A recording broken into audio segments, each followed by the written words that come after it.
সুপ্রিয় শিক্ষার্থীরা, আশা করি তোমরা সবাই ভালো আছো। আমরা গত ক্লাসে দুতরফা দাখিলা পদ্ধতি নিয়ে কথা বলছিলাম। আমাদের আজকের পাঠও ঠিক তাই। দুতরফা দাখিলা পদ্ধতি তৃতীয় অধ্যায়ের দুতরফা দাখিলা পদ্ধতি ডাবল এন্ট্রি সিস্টেমের আমরা পার্ট 1 পার্ট 2 পড়েছিলাম। পার্ট 1 পার্ট 2 বলতে এটা আমাদের তৈরি করা পার্ট 1 পার্ট 2। আমাদের শেখার সুবিধার্থে আমরা সেটাকে পার্ট 1 পার্ট 2 হিসেবে চিহ্নিত করেছি। ঠিক আছে, তো সেক্ষেত্রে এটা এমন না যে কি তোমার বইয়েই পার্ট 1 পার্ট 2 রয়েছে। এটা আমরা পার্ট 1 পার্ট 2 সাজিয়ে পার্ট 3 আমরা করছি আর কি। যাই হোক, তো আমরা গত ক্লাসে আমি মনে হয় এটা তোমাদের হোমওয়ার্ক দিয়েছিলাম। তো হোমওয়ার্কটা আমি তেমন পাইনি কারো কাছ থেকে। তো যাই হোক, আমরা তার আগে দেখিনি যে চ্যাপ্টার থেকে কেমন প্রশ্ন আসতে পারে সে বিষয়ে আমরা একটু দেখি। আবারও মূল প্রশ্ন হিসেবে আসতে পারে ব্যবসায়িক লেনদেনে এমন ঘটনা চিহ্নিত করে মোট টাকার পরিমাণ নির্ণয় করো। লেনদেন সময় শ্রেণী ও কারণ সহ ডেবিটকে নির্ণয় করো, ডেবিট সুগারটি নির্ণয় করো। সপ্তাধিকারের পরিমাণ দেখাও, লেনদেনগুলো আধুনিক পদ্ধতিতে কারণ সহ ব্যাখ্যা করো। প্রারম্ভিক মূলধনের পরিমাণ কত, সমাপনী মূলধনের পরিমাণ কত, লাভ ক্ষতির পরিমাণ কত। ঠিক আছে, আর যেসব প্রশ্ন এখানে জুড়ে যাওয়া যেতে পারে সেটা হচ্ছে মালিকানা সত্ত্বের পরিমাণ নির্ণয় করো, মোট মূলধনের পরিমাণ নির্ণয় করো, ডেবিট নোট তৈরি করো, ক্রেডিট নোট তৈরি করো, ডেবিট ভাউচার তৈরি করো, ক্রেডিট ভাউচার তৈরি করো, চালান তৈরি করো, ক্যাশ মেমো তৈরি করো, মোট বিক্রয়ের পরিমাণ কত, মোট ক্রয়ের পরিমাণ কত। তো এই প্রশ্নগুলো এখানে তোমার আসতে পারে এই চ্যাপ্টারের মধ্যে মূল প্রশ্ন হিসেবে এগুলো, এবং জুড়ে দেওয়া প্রশ্ন হিসেবে এগুলো আমাদের আসতে পারে। ঠিক আছে, তো এখানে আমি গতবার যে বাড়ির কাজটা দিয়েছিলাম সে বাড়ির কাজটা হচ্ছে তোমাদের মেইন বইয়েরই 1 নম্বর সৃজনশীল প্রশ্নটা ছিল কবিয়ান ছবি ট্রেডার্স দুতরফা দাখিলা পদ্ধতি অনুসারে যথাযথভাবে প্রতিটি বই সংরক্ষণ করে থাকেন। 2017 সালের ডিসেম্বর মাসে ব্যবসায়ী সংগঠিত লেনদেনগুলো ছিল নিম্নরূপ। ডিসেম্বর 1 নগদ 15 লাখ টাকা মূলধন ব্যবসায় আনা হলো। ডিসেম্বর 12 তারিখ 2,50,000 টাকার কাপড় ধারে ক্রয় করা হলো। ডিসেম্বর 23 তারিখ নগদে 60,000 টাকার আসবাবপত্র ক্রয় করা হলো। ডিসেম্বর 24 ম্যানেজার শাকিলাকে বেতন প্রদান করা হলো 48,000 টাকা, ভাউচার নম্বর ছিল 102। ডিসেম্বর 30 নগদে কমিশন প্রাপ্তি ছিল 8,500 টাকা এবং ডিসেম্বর 31 5% বাটায় চেক দ্বারা পণ্য ক্রয় করা হয়েছিল 1,20,000 টাকা। তো এই ক্ষেত্রে তোমাদের 3টা প্রশ্ন করার কথা ছিল সৃজনশীল প্রশ্ন। সেটা হচ্ছে ক নম্বর প্রশ্ন ছিল ডিসেম্বর মাসে মোট কত টাকার পণ্য ক্রয় করা হয়েছে, এবং খ নম্বরে ছিল কবিয়ান ছবি ট্রেডার্সের উপযুক্ত লেনদেনের ডেবিট ও ক্রেডিট নির্ণয় করো, এবং গ নম্বরে ছিল কবি অ্যান্ড ছবি ট্রেডার্সের 24 ডিসেম্বর তারিখে লেনদেন অবলম্বনে একটি ভাউচার প্রস্তুত করে। যে ম্যানেজার শাকিলাকে বেতন প্রদান করা হলো 38,000 টাকা, ভাউচার নম্বর 102, এটা দিয়ে একটা ভাউচার তৈরি করে। ঠিক আছে, তো চলো আমরা একটু সমাধানগুলোতে যাই। প্রথম সমাধান হচ্ছে কবি অ্যান্ড ছবি ট্রেডার্সে মোট ক্রয়ের পরিমাণ। ঠিক আছে, ডিসেম্বর 12 তারিখ এবং ডিসেম্বর 31 তারিখে তোমার এই ছিল। ডিসেম্বর 12 তারিখে ছিল 2,50,000 টাকা কাপড় ধারে ক্রয়, এবং 31 তারিখে ছিল 5% বাটার চেক দ্বারা পণ্য ক্রয় 1,20,000 টাকা, এটাই ছিল। তো এটাই আমরা লিখলাম। ডিসেম্বর 12 তারিখ কাপড় ক্রয় ধারে 2,50,000 টাকা, এবং ডিসেম্বর 31 তারিখে চেক দ্বারা পণ্য ক্রয় বাদ কারবারের বাট্টা 5% 1,14,000 টাকা। এখানে কিভাবে সেটা বাদ গেল, এই যে বাদ কারবারের বাট্টা 1,20,000 টাকার 5% হচ্ছে 6,000 টাকা। সেই 6,000 টাকা বাদ দেওয়ার পর এখানে 1,14,000 টাকা থাকে, এবং টোটাল 3,64,000 টাকা হচ্ছে কবিয়ান ছবি ট্রেডার্সে মোট ক্রয়ের পরিমাণ। ঠিক আছে, দ্বিতীয় প্রশ্নটা হচ্ছে কবিয়ান ছবি ট্রেডার্সের উপযুক্ত লেনদেনের ডেবিট ও ক্রেডিট নির্ণয় করো। ডেবিট ও ক্রেডিট নির্ণয় করতে গেলে আমাদের আবার প্রশ্নটা একটু দেখা দরকার। এখানে ডিসেম্বর 1, 12, 23, 24, 30, 31। আমরা একটু প্রশ্নটা দেখি। 1, 12, 23, 24, 30, 31। ওকে, নগদ 15 লাখ টাকা মূলধনে ব্যবসায় আনা হলো। নগদ 15 লাখ টাকা ব্যবসায় আনা হলো, তার মানে কি আমার নগদ টাকা এসছে, সম্পত্তি বেড়েছে, সম্পত্তি বাড়লে ডেবিট হয়, এবং দায় বাড়লে ক্রেডিট হয়। এখানে দায় বেড়েছে, মূলধন হিসাব দায় বেড়েছে, তাহলে এখানে সম্পত্তি বেড়েছে, দায় বেড়েছে, সম্পত্তি বাড়লে ডেবিট হয়, সেজন্য নগদ হিসাব ডেবিট। আর মূলধন দায় বেড়েছে, দায় বাড়লে ক্রেডিট হয়, সেই ক্ষেত্রে মূলধন হিসাব ক্রেডিট হয়েছে। তাহলে 15 লাখ টাকা 15 লাখ টাকা আমরা লিখলাম, ডেবিট পাশে এবং ক্রেডিট পাশের টাকাটা।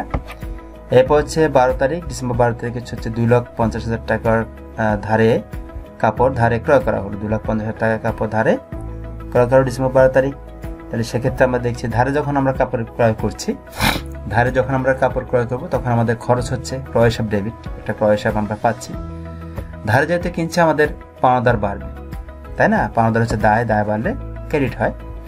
তো খরচ বেড়েছে, খরচ বাড়লে ডেবিট, দায় বাড়লে ক্রেডিট হয়, সেক্ষেত্রে ক্রয় শুধু ডেবিট এবং বিবিধ পণ্যে ক্রেডিট হয়েছে 2,50,000 টাকা দিয়ে। এরপর হচ্ছে ডিসেম্বর 23 তারিখ নগদে 60,000 টাকার আসবাবপত্র ক্রয় করা হলো। এখানে আমার একটা সম্পত্তি বেড়েছে।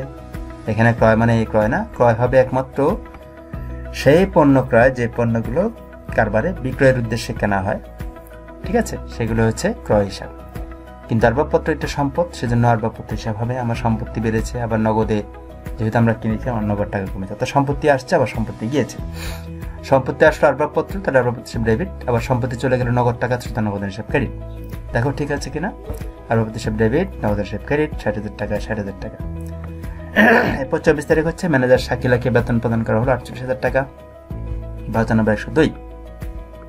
ম্যানেজার শাকিলাকে যখন বেতন দেওয়া হয়েছে 48,000 টাকা, তাহলে আমার একটা খরচ বেড়েছে, খরচ বাড়লে ডেবিট হবে, সেক্ষেত্রে বেতন হিসাব ডেবিট, এবং আমার কাছ থেকে ক্যাশ টাকা চলে গিয়েছে, অর্থাৎ কোম্পানির কাছ থেকে তোমার প্রতিষ্ঠানের কাছ থেকে তোমার ক্যাশ টাকা চলে গেছে, নগদ টাকা চলে গেছে, তাহলে নগদ হিসাব ক্রেডিট।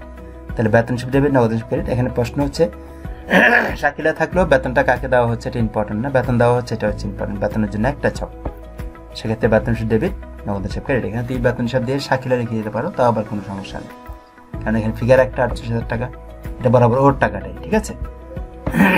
এটা পড়ছে ডিসেম্বর 30 তারিখ নগদে কমিশন প্রাপ্তি, নগদে কমিশন প্রাপ্তি 8,500 টাকা। নগদে যখন আমি কমিশন পাচ্ছি আমার ক্যাশ টাকা আসছে, সুতরাং আমার সম্পত্তি বাড়ছে। আবার কমিশন প্রাপ্তি আমার জন্য হচ্ছে একটা আয়, আয় বাড়লে আবার ক্রেডিট হয়, সম্পত্তি বাড়লে ডেবিট হয়, আয় বাড়লে ক্রেডিট হয়। তাহলে সেক্ষেত্রে নগদ ডেবিট হচ্ছে, আবার কমিশন হিসাব আমার ক্রেডিট হচ্ছে। দেখো ঠিক আছে কিনা, প্রাপ্ত কমিশন হিসাব হচ্ছে ক্রেডিট, নগদ ডেবিট, প্রাপ্ত কমিশন হিসাব ক্রেডিট, এবং 8,500 8,500।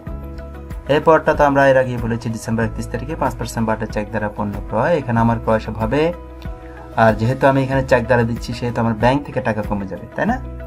সেক্ষেত্রে আমার ব্যাংক হিসাবকে আমার ক্রেডিট বানাইতে হবে। তাহলে 5% বাটের চেক দ্বারা যখন পণ্য ক্রয় করা হচ্ছে, তাহলে ক্রয় হিসাব ডেবিট, আমার ব্যাংক হিসাব ক্রেডিট হচ্ছে। দেখো 1,14,000 1,14,000, যদি তোমার বাটটার টাকাটা বাদ দিয়ে 1,20,000 থেকে যে 5% বাটটা, সে বাটটার টাকাটা বাদ দিয়ে আমরা করছি। এবার সব গতে হচ্ছে ছবি কবি অ্যান্ড ছবি ট্রেডার্সের 24 ডিসেম্বর তারিখে লেনদেন অবলম্বনে একটা ভাউচার। আমরা আগে দেখি যে লেনদেনটা আসলে কি। 24 ডিসেম্বর লেনদেনটা হচ্ছে ম্যানেজার শাকিলাকে বেতন প্রদান করা হলো 48,000 টাকা, ভাউচার নম্বর 102। তাহলে এখানে যেহেতু আমরা ম্যানেজার শাকিলাকে বেতন প্রদান করছি, তাহলে এটা হচ্ছে আমার একটা ডেবিট ভাউচার, অর্থাৎ খরচের একটা ভাউচার। তো খরচের ভাউচারটার জন্য আমরা কি করব, আমরা এই যে চারটা করবো, এই যে ডেবিট ভাউচারটা করবো, কবি অ্যান্ড ছবি ট্রেডার্সের ডেবিট ভাউচার। এখানে ডেবিট ভাউচার নাম্বার লিখে দিতে হবে 102, তারিখ দিতে হবে 24 ডিসেম্বর 2017, হিসাব খাতের নাম দিতে হবে বেতন হিসাব, গ্রহণকারীর নাম দিতে হবে শাকিলা, ক্রমিক নম্বর 1, হিসাবের বিবরণ হচ্ছে বেতন প্রদান 48,000 টাকা এবং মোট হচ্ছে 48,000 টাকা, এবং টাকাটা তোমাকে কথায় লিখে দিতে হবে 48,000 টাকা মাত্র। একটা জিনিস খেয়াল করো, এখানে 4 জনের সিগনেচার রয়েছে, একটা হচ্ছে ক্যাশিয়ারের স্বাক্ষর, একটা হচ্ছে হিসাবরক্ষকের স্বাক্ষর, একটা ব্যবস্থাপকের, একটা হচ্ছে গ্রহীতার। ঠিক আছে, প্রথমে তোমার গ্রহীতা এটা বানাবে, বিলটা বানানোর পর সেটা ক্যাশিয়ারের কাছে যাবে, সেটা তারপর অ্যাকাউন্টেন্টের কাছে যাবে, এবং অ্যাকাউন্টেন্ট যখন সেটা আবার ম্যানেজার থেকে যখন সিগনেচার নিয়ে আসবে, সেটা আবার ক্যাশিয়ার থেকে আবার গ্রহীতার কাছে সেটা। ঠিক আছে, তাহলে এটাই হচ্ছে তোমার ভাউচারটা অ্যাকচুয়ালি। তো যাই হোক, এখানে 48,000 টাকা, এটা দেখি আমরা 48,000 টাকা কিনা আসলে, হ্যাঁ 48,000 টাকায়, ভাউচার নম্বর 102। ঠিক আছে, ইটস ওকে। তাহলে আমরা মোটামুটি অঙ্কটা বুঝলাম। ঠিক আছে, এবার আসো একতরফা দাখিলা পদ্ধতি। আমরা দুতরফা দাখিলা পদ্ধতি নিয়ে আলোচনা করলো, একতরফা দাখিলা পদ্ধতিটা আমাদের একটু জানা দরকার। তৎকালীন সময়ে কিন্তু একতরফা দাখিলা পদ্ধতি নিয়ে কিন্তু তোমার হিসাব সংরক্ষণ করা হতো সবচেয়ে বেশি। তো যে সকল ব্যবসা প্রতিষ্ঠানের আয়তন ছোট এবং লেনদেনের সংখ্যা কম, সে সকল প্রতিষ্ঠানে একতরফা দাখিলা পদ্ধতি অনুযায়ী হিসাব সংরক্ষণ করা হয়। তোমরা যে আমাদের চারপাশে যে ছোট ছোট দোকানগুলো দেখতে পাও, সেই ছোট ছোট দোকানগুলোতে কিন্তু একতরফা দাখিলা পদ্ধতি অনুসরণ করা হয়ে থাকে। ঠিক আছে, এটা হয়তো অনেকে জানেন এটা আসলে কোন ধরনের পদ্ধতি ইউজ করা হচ্ছে, কিন্তু আসলে এটা হচ্ছে একতরফা দাখিলা পদ্ধতি। এই পদ্ধতিতে কোনো লেনদেনের একটি পক্ষের, কোনো লেনদেনের দুটি পক্ষেরই এবং কোনো লেনদেনের কোনো পক্ষই লিপিবদ্ধ করা হয় না। প্রকৃতপক্ষে একতরফা দাখিলা পদ্ধতি বিজ্ঞানসম্মত কোনো পদ্ধতিই নয়। ঠিক আছে, এই পদ্ধতিতে কিছু সম্পদ দায়ের হিসাব সংরক্ষণ করা হলেও আয় এবং ব্যয় হিসাবগুলো সংরক্ষণে গুরুত্ব দেওয়া হয় না। ঠিক আছে, অর্থাৎ সম্পদ এবং দায়ের হিসাবটা খুব ভালোভাবে সংরক্ষণ করা হয়, কিন্তু আয় ব্যয়ের যে হিসাবগুলো সেগুলো কিন্তু সংরক্ষণে গুরুত্ব দেওয়া হয় না।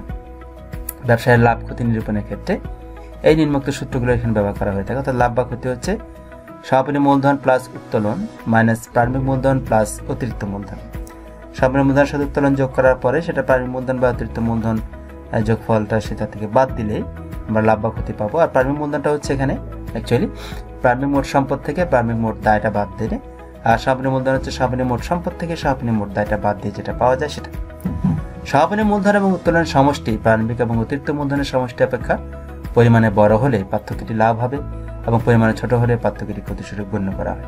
ঠিক আছে, এটা তো অলরেডি দেখতে পাচ্ছ তোমরা এখানে যে প্রারম্ভিক মূলধন যখন তোমার সমাপনী মূলধন যখন এখানে বাড়তি আছে প্লাস উত্তোলন আছে, প্রারম্ভিক মূলধনটা যখন কম আছে প্লাস অতিরিক্ত মূলধনটা যখন বাড়তি আছে কম আছে, সেক্ষেত্রে আমাদের লাভ হবে। আর যদি প্রারম্ভিক মূলধন এবং অতিরিক্ত মূলধনটা যদি তোমার বেশি হয়ে যায় তাহলে কিন্তু আমাদের সেক্ষেত্রে ক্ষতি হয়ে যাবে। ঠিক আছে, অর্থাৎ প্রারম্ভিক ও অতিরিক্ত মূলধনের সমষ্টি অপেক্ষা যদি বড় হয়ে থাকে সমাপনী মূলধন উত্তোলনের সমষ্টিটা, তাহলে সেক্ষেত্রে আমাদের লাভ হবে এটা যদি বড় হয়। আর এটা যদি বড় হয় তাহলে আমাদের ক্ষতি হয়ে যাবে। ঠিক আছে, একটা উদাহরণ দেখি আমরা। মিস্টার শায়লা খাতুন একজন ক্ষুদ্র ব্যবসায়ী। নিম্নোক্ত তথ্য তার হিসাব বই হতে সংগ্রহ করা হয়েছে। 1/1/2017 তারিখে তার মোট সম্পদ ছিল 1,20,000 টাকা, মোট দায় ছিল 35,000 টাকা এবং 1/12/2017 তারিখে তার মোট সম্পদ গিয়ে দাঁড়ালো 1,50,000 টাকা এবং মোট দায় গিয়ে দাঁড়ালো 55,000 টাকা। 2017 সালে অতিরিক্ত মূলধন 20,000 টাকা এবং মালিকের মোট উত্তোলন হচ্ছে 30,000 টাকা। 2017 সালে শায়লা খাতুনের লাভ বা ক্ষতি নির্ণয় করো। তাহলে এই ক্ষেত্রে তোমাকে কি বের করতে হবে? আমরা লাভ বা ক্ষতি নির্ণয়ের জন্য যে সূত্রটা জেনেছিলাম সেটা হচ্ছে সমাপনী মূলধন উত্তোলন প্রারম্ভিক মূলধন অতিরিক্ত মূলধন, সমাপনী মূলধনের সাথে উত্তোলন যোগ করার ফলে যেটা হবে তার থেকে প্রারম্ভিক মূলধন অতিরিক্ত মূলধন বাদ দিলে যেটা হয় সেটার পার্থক্যটা হচ্ছে আমার লাভ বা ক্ষতি। তাই সেক্ষেত্রে প্রারম্ভিক মূলধন বের করার জন্য প্রারম্ভিক মোট সম্পদ মাইনাস প্রারম্ভিক মোট দায়, প্রারম্ভিক মোট সম্পদ মাইনাস প্রারম্ভিক মোট দায় 1,20,000 থেকে 25,000 টাকা বাদ দিলে হচ্ছে 85,000 টাকা। সমাপনী মূলধনটা 1,50,000 থেকে 50,000 বাদ দিলে যেটা হয় সেটা 95,000 টাকা। আর লাভ বা ক্ষতি নিরূপণ করার জন্য সমাপনী মূলধন প্লাস উত্তোলন, সমাপনী মূলধন যেটা হয়েছে 95,000 টাকা সেটার সাথে উত্তোলন 30,000 টাকার যোগ হচ্ছে, আর মাইনাস প্রারম্ভিক মূলধন প্লাস অতিরিক্ত মূলধন হচ্ছে 20,000 টাকা আর প্রারম্ভিক মূলধন হচ্ছে এটা 85,000 টাকা। এই দুটো টাকা যোগ করার ফলে বিয়োগ করার ফলে 1,25,000 মাইনাস 1,05,000 পেয়ে আমরা 20,000 টাকা পাচ্ছি। এই 20,000 টাকাটা হচ্ছে অ্যাকচুয়ালি লাভ। যদি এখানে 1,25,000 না হতো, এখানে যদি 1,05,000 হতো, এখানে যদি 1,25,000 হতো, তাহলে আমাদের 20,000 টাকা ক্ষতি হতো। ব্যাপারটা কি ক্লিয়ার? আশা করি সবাই বুঝেছ।